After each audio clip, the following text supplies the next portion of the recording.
morning.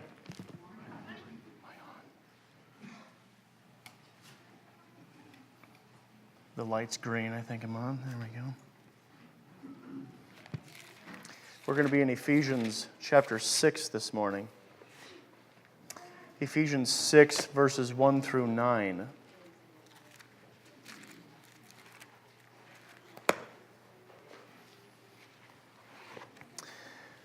It is Advent season, and we only have a couple of weeks left of our study of Ephesians, and we will get to some Christmas messages. Next week will be our last Ephesians sermon. But we do begin Ephesians chapter 6 this morning, so let's read. Children, obey your parents in the Lord, for this is right. Honor your father and mother. This is the first commandment with a promise, that it may go well with you and that you may live long in the land. Fathers, do not provoke your children to anger, but bring them up in the discipline and instruction of the Lord. Bondservants, obey your earthly masters with fear and trembling, with a sincere heart, as you would Christ, not by the way of eye service as people pleasers, but as bondservants of Christ, doing the will of God from the heart, rendering service with a good will as to the Lord and not to man, knowing that whatever good anyone does, this he will receive back from the Lord, whether he is a bondservant or free. Masters, do the same to them. Stop your threatening, knowing that he who is both their master and yours is in heaven, and there is no partiality with him. May the Lord add his blessing to the reading and the hearing of his holy word. You guys remember when we used to say that every single week? That's been a few decades ago.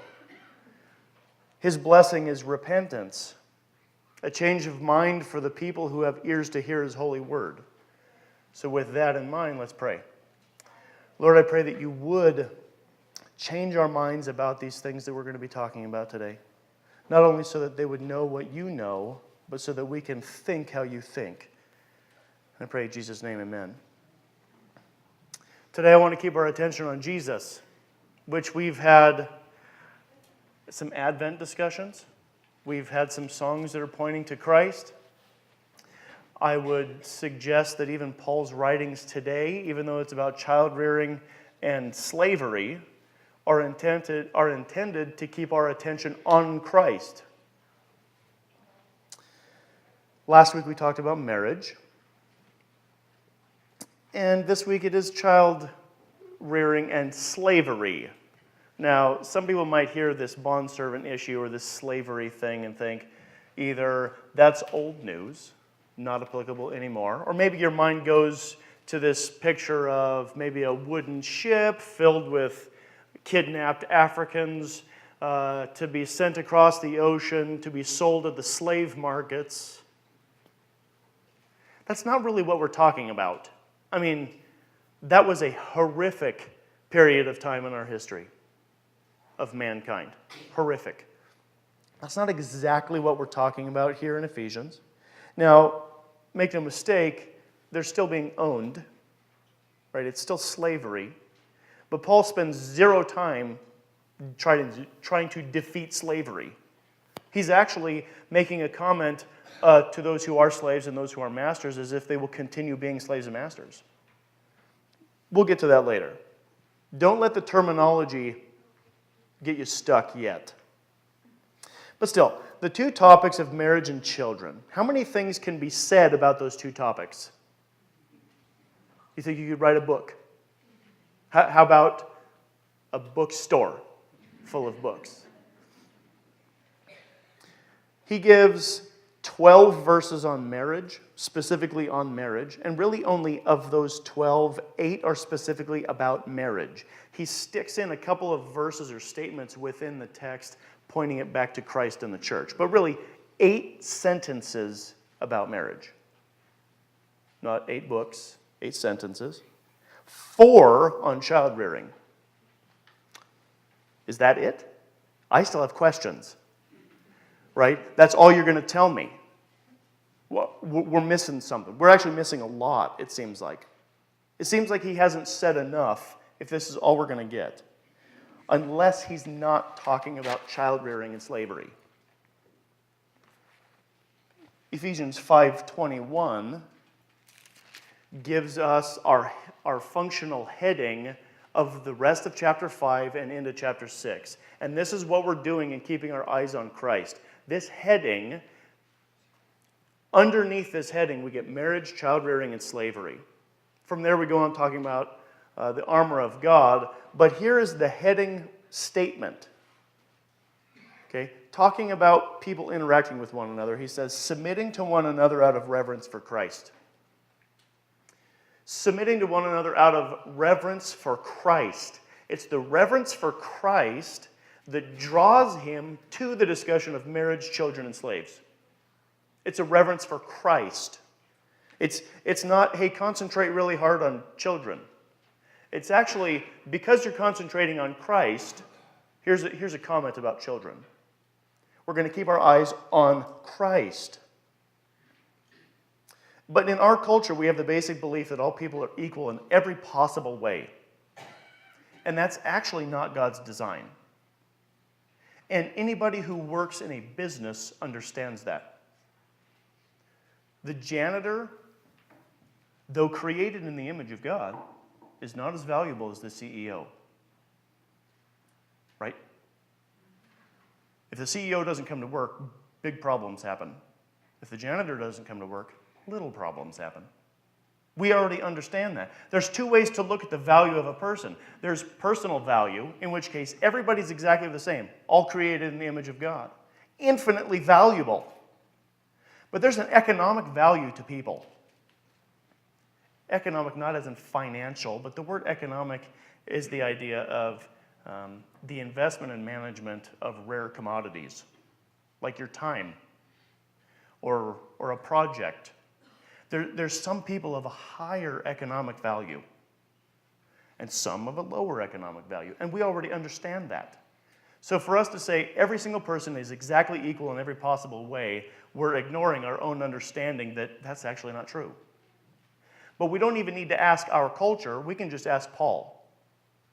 See, he uses the word submit here. It's translated submit. The word means to place under in accordance with a predetermined order. To place under according to a predetermined order. You're putting yourself at the place that God has put you. You're not at the top.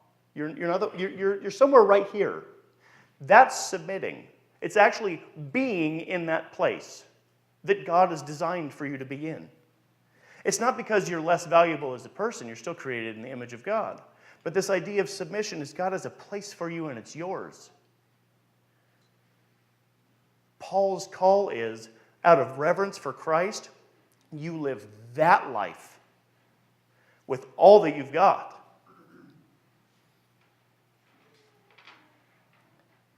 To place yourself under, according to a prearranged order. So the wife submits to the husband by God's preordained order, but the husband doesn't submit to the wife. The child submits to the parents, but the parents don't submit to the child. The slave submits to the master, but the master doesn't submit to the slaves. Because they're useless? No, but because that's the way God set it up for them to exist in life. We bristle at the idea, though, of submission.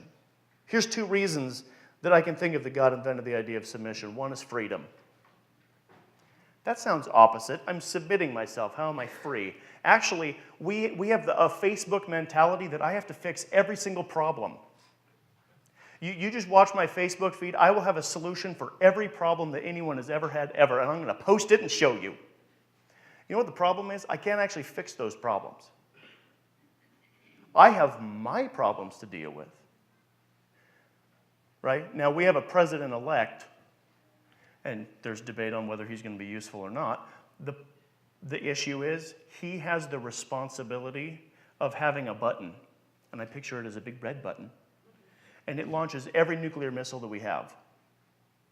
He has the responsibility of knowing when to push that button or not. Thank God I don't have that responsibility. He's got health care, and he's got job stuff, and he's appointing people. He's got loads of responsibility that I don't have, and thank God. Oh, it's stressful just thinking about those things. God has given us submission so that I don't have to solve every problem. I don't have to live everyone else's life. I don't have to solve everything. I've got my life to live. Is it a role of submission? Awesome. Is it a role of authority? Well, that's extra weight, but I guess I'll take it. He's given us a submission and authority for a freedom. He's also given us God's image to be manifested. When God created Adam, He set Adam up as the head of the creation. That's big stuff. But what was Adam's primary job? And it's a job description that God gave in His description of why He's going to create man. I'm going to create him in my image. Adam's job was to be the image of God. Now, Adam's a dude. Okay? There's nothing beautiful about him. You know why Adam couldn't fulfill his job? Why it wasn't good for man to be alone? Because he only had a portion of God's image in him. He was lacking the mercy and the compassion and the beauty. So he created a complementary woman. And those two serve a purpose of proclaiming the image of God together to everything that there is. If something were to say, submit to them, say a child submitting to that parent couple, we are seeing the authority of God being illustrated for us. The image of God as an authoritative figure. Because the kids need authority? Well, not really. Because the parents need authority? Well, not really. Because we need to see that God is an authority. In fact, the authority. So God has given us, and that's just an example, but God has given us the idea of submission to reveal His image. He is the authority, and we submit to it. Now, is it because people are worth submitting to? Wives can testify, your husbands are not worth submitting to. Right? They are as bad a sinner as anybody else is. You're not submitting because they are worth it, but rather you're submitting out of what? Reverence for Christ. You're submitting to that guy because Christ is worth it. So we have a submission issue here, but we have an issue of reverence also. Now, not everybody's translation in chapter 5, verse 21 is going to say reverence. Probably half of yours are going to say fear. It's the same word. Phobos. Fear. Terror. I want to run away from it kind of fear. But when we talk about the fear of God, it's not just the fear knowing that He could strike me with lightning at any moment. Granted, the fear starts there. You better have that fear at least. But it goes further to say, I care about God so much, I'm interested in God so much, I'm devoted to God so much, I don't even want Him to be unhappy. That's where the heart of the fear of God is. It's that fear of Christ that motivates us to submit where we've been called to submit.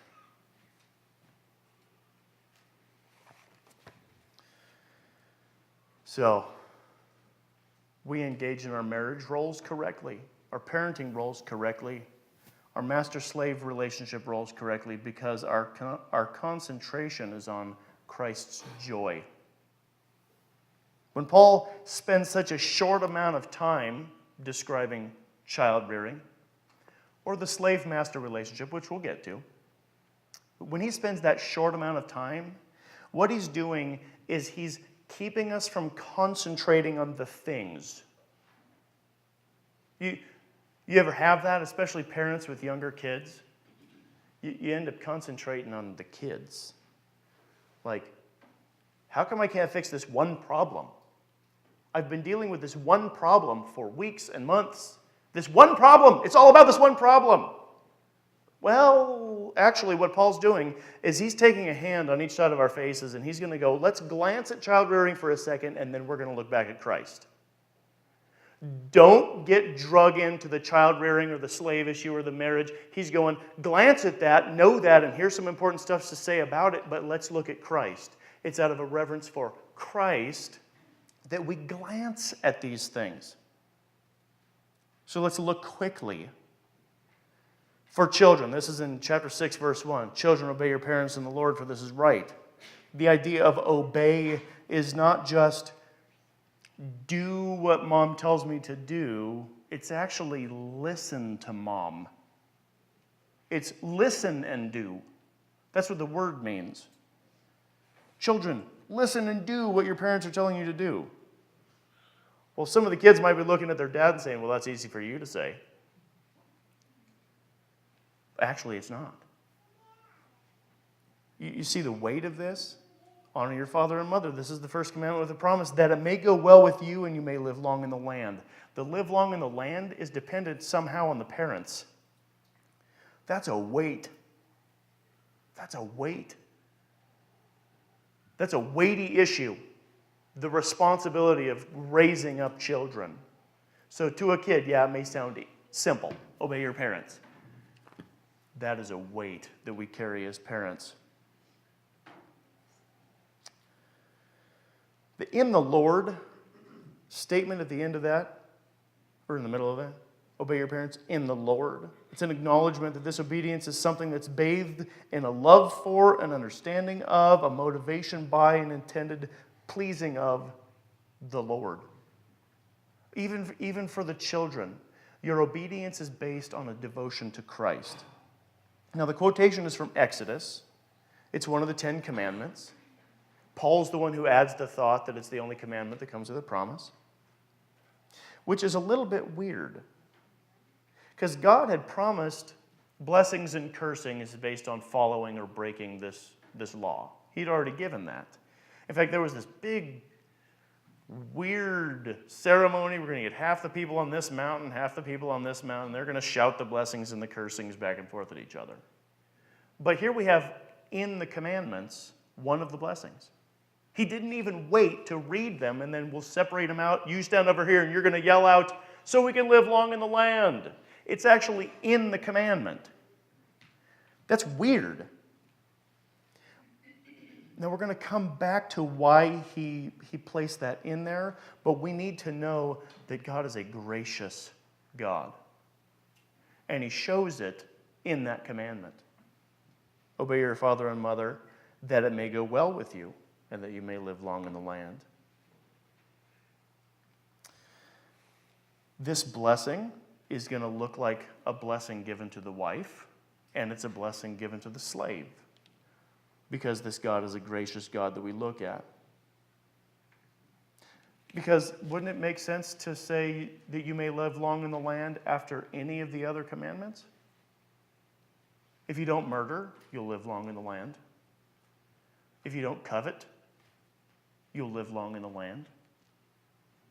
But this one is very specific to these children who are engaging in this submission thing. Now, these children, if they obey their parents, they're going to experience immediate benefit. Things go better when they go right. Everybody knows that. Now, keep in mind, if you've got a child in Israel's day, if you've got a child who's regularly rebellious, you guys remember what God's solution to that problem was? Stone that kid. Now, this is Washington State, so we'll have to define this. This is throw rocks at the kid until he dies. Okay? There's immediate benefit to obeying your parents. You personally get to live long in the land. Again, that one's pretty obvious. Secondly, though, there's a longer-term benefit. When you have generation after generation after generation of doing things correctly, taught by the parents, and the kids raise up their own kids, and they raise up their own kids, there's a long-term benefit to everybody obeying. I mean, that's just logical also. But when we see that the man and the woman, that combination that reveals the character and the nature of God, are obeyed. It not only shows the kids that mom and dad need obeyed, but the God that they are manifesting is worthy of obeying also.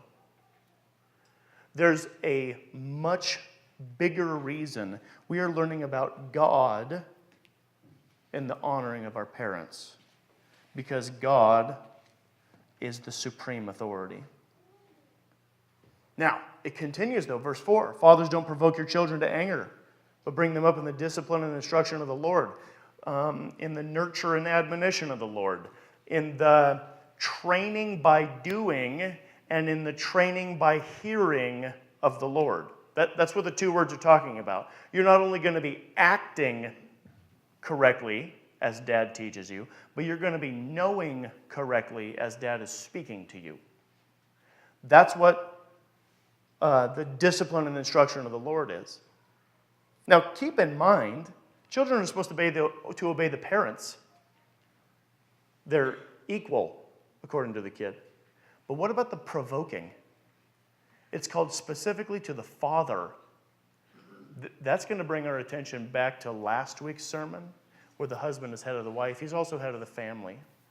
The responsibility, the weight of this falls on the father. Does not mean that he does all the work, but he's the one responsibility for at least delegating that work. So, we have the work of the father. Don't provoke to anger. The word begins in the Greek with P-A-R-A, para. You know what para means? It means to come alongside, which we usually like that. Someone right beside me. You know what this is? This is the helicopter parent. You know what a helicopter parent is? As the kid's doing their thing, the parent is right there. Like, don't take a step there. It has to be 1 inch further that way. And when you do this, it has to be this. Every single motion of the child is directed by the parent. You know what that does to the kid? That provokes them to anger. I can do it, Mom. I can do it, Dad. You've already taught me this. I promise you can trust me to walk from the van to the house. Now, as parents, I got to say, I don't believe the child every time. And yet it's still not my job to be right alongside provoking to anger. Guess what? If what this kid's doing is a mistake, it's his mistake to make. Don't provoke your children to anger. And that's the idea.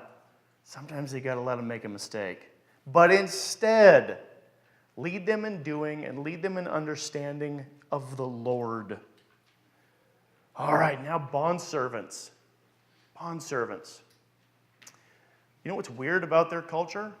The bondservant was part of the family. That's why it's in a section about family issues. Marriage, children, slaves. They're part of the family. Does that mean that they were treated like a child? Well, no. There was still some pretty horrific things that went on there. As a hint, you go back a few hundred years earlier than this, Abraham knew that if he didn't have any kids, all of his stuff was going to his servant. They are a part of the family, but they are still owned. Paul doesn't deal with that, though. Okay, he doesn't spend any time with that whatsoever, but rather he gets right to the point. You are in a place of submission. Work in that place like you're working for God himself. Bondservants, obey your earthly masters with fear and trembling, with a sincere heart as you would Christ. Which, again, for the slave, they might look at the master and go, well, that's easy for you to say, you're the master. And so right here, I want to skip ahead to verse 9. And the reason I want to do that is where chapter 5, verse 21 was our heading verse, presenting submission out of reverence for Christ. Chapter 6, verse 9 is the summary verse for not only masters and servants, but for all three of these relationships. Chapter 6, verse 9, masters, do the same to them, which we'll talk about what they're doing. Stop your threatening, knowing that he who is both their master and yours is in heaven.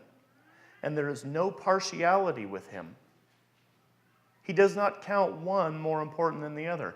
Do you know why that sounds weird? Because he's talking to masters and slaves. If you were to vote, which one would you think that God is being partial toward? Probably the master. You would think, oh, he's against the slave. But Paul's saying, there is no partiality in God. He has put you in this place for you to live this life. Not potentially or theoretically, but actually. This is your life to live. Do you not like it? Sorry. God has given it to you to be yours. After all, did that master deserve to be a master? Probably not. Did you deserve to be a slave or a bondservant? Actually, yeah. Did you deserve to have God keep you alive when you slept last night? No. Whatever you are given from God is a gift. So, granted, at this point in time, we have to say we are not going to try to minimize the struggles of life. Life is still hard. Life is still really hard, and I'm not even a bondservant, and I can say that. Life is still hard, which is why we need Paul to say a few things. Go at it, right? Obey your earthly masters. Again, obey.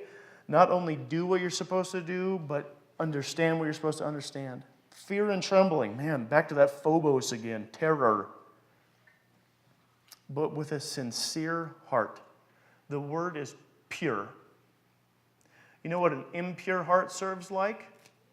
It's the eye service guy. I'm only going to work when they're watching. But if I know they're not watching, I'm going to sit here. Or I'm going to take a nap. Or I'm going to go do something else. But what he's saying is whether they're watching or not, serve. Not by way of eye service as people pleasers, but as bondservants of Christ. Doing the will of God from the heart. When we're talking about the will of God here, we're not talking about like the big will. Like he wants to save mankind, go get him. That's not what we're talking about. We're talking about what is God pleased to see you doing? By the way, that doesn't always have to be big and amazing. You know, you don't have to be the only missionary who was willing to go to this terrible land. You don't have to be the 1,000th missionary to go to this wonderful land. You could be the mother changing diapers. As crazy as it sounds, that's the will of God. His pleasure for your life.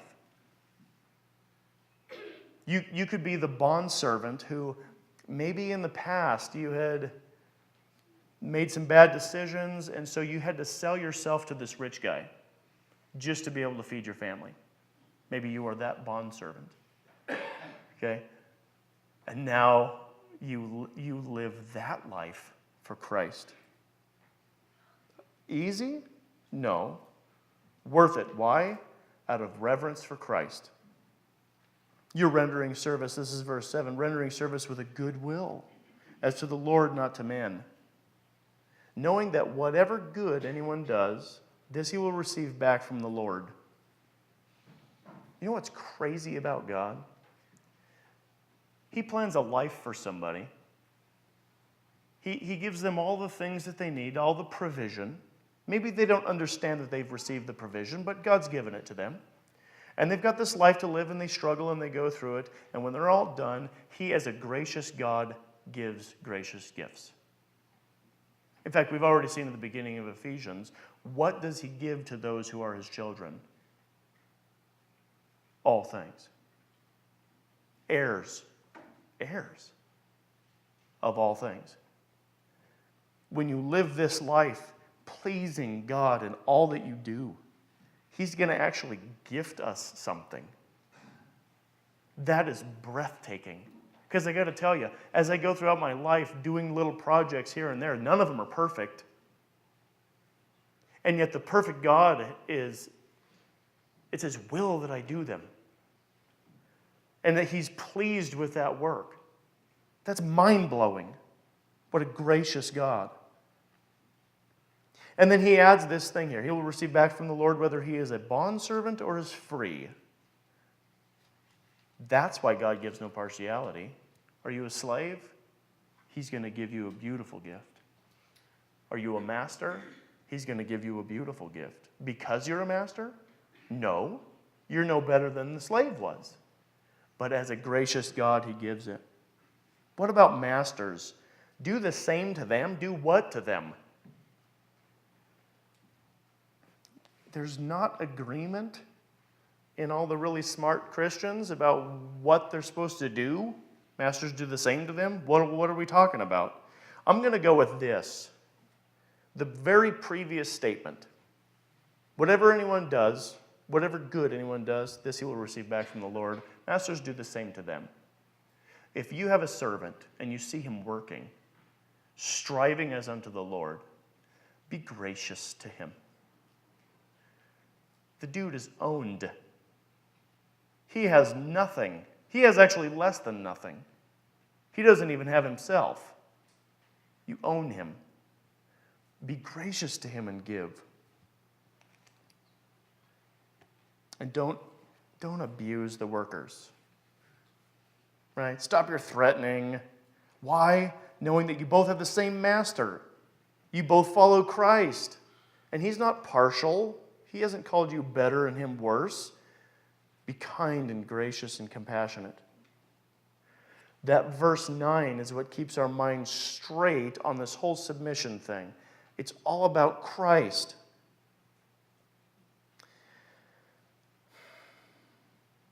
What do we learn then? If we've had that time where Paul has a hand on each side of the face and he said, look at child rearing and now look at Christ. Look at the slave master issue and now look at Christ. What is it that we've learned about Christ? Which, by the way, there's probably still people going, I'm not a slave. What does this matter to me? And I think we're a little bit quick to go, oh, that's just like the employer-employee relationship. Well, believe it or not, you volunteer your time there. He's just promised to pay you if you show up. You don't have to go. You're not enslaved. Now, it's close. It's close. Maybe you're enslaved to your boat, so you have to go to work. Whatever it is, it's close. Let's be honest, though, it's not the same. And yet, even in the employer-employee relationship, what do we learn about Christ? 3 things. If you look back at chapter 5, verses 25 and 27, to 27, again, we went over this last week, we see this weird statement. Husbands, love your wives as Christ loved the church and gave himself up for her, that he might sanctify her, having cleansed her by the washing of water with the word, so that he might present the church to himself in splendor, without spot or wrinkle or any such thing, that she might be holy and blameless. That's beautiful. Where's the promise for the husband? That's a promise to the wife. Chapter 6, verse 3. To the children, obey your parents, that it may go well with you, that you may live long in the land. And then the last one, 6:8. Speaking of the slave, knowing that whatever good anyone does, this he will receive back from the Lord and free, and masters do the same to them. There's a promise to the slave also. What do we learn about Christ? He's not only called us to this preordained or organized order, but out of a compassionate and gracious and merciful heart, he gives good gifts to those who are submitting. Look at the beauty that's promised for the wife. Look at the life that's promised to the children. Look at the gifts that are promised to the slave. What we learn about Christ is that he's amazing. The master we serve and submit to is gracious. He's kind and patient and giving. He's devoted to our right living, our security, our provision, our care. What an amazing master we have. If we spend too much time, though, looking at the marriage issues, the child issues, or the employment issues, we lose sight of Christ. We're actually ignoring Paul's point. Don't concentrate on the marriage. Concentrate on Christ. Don't concentrate on the child rearing. Concentrate on Christ.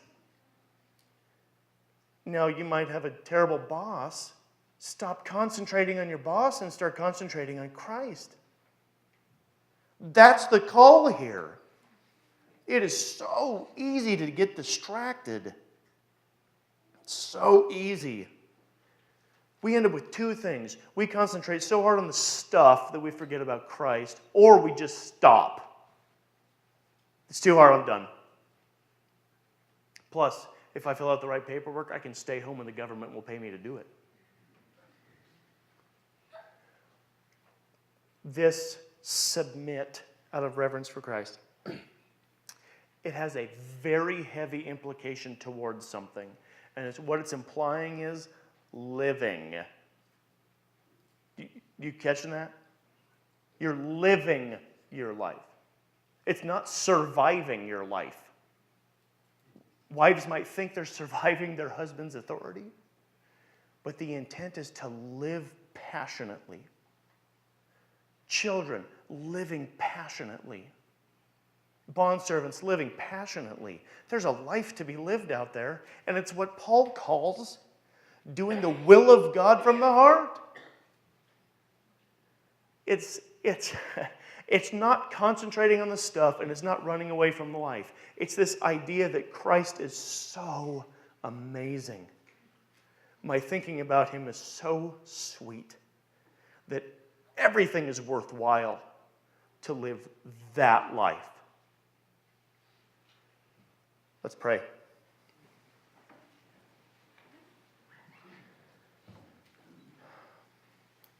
Lord, I pray that we would learn to submit where you have called us to submit. Again, not because the situation is worth it, but because you are. I pray that we wouldn't be bogged down in the problems of this life and the struggles that we have, but rather we would view those struggles out of a reverence for Christ. All worth it, knowing that you are a gracious God. And even though we may not receive these gifts that you've promised here today or even tomorrow or next week, we have an eternity of basking in your gracious glory. I pray that today you will be keeping our attention on you. I pray in Jesus' name, amen.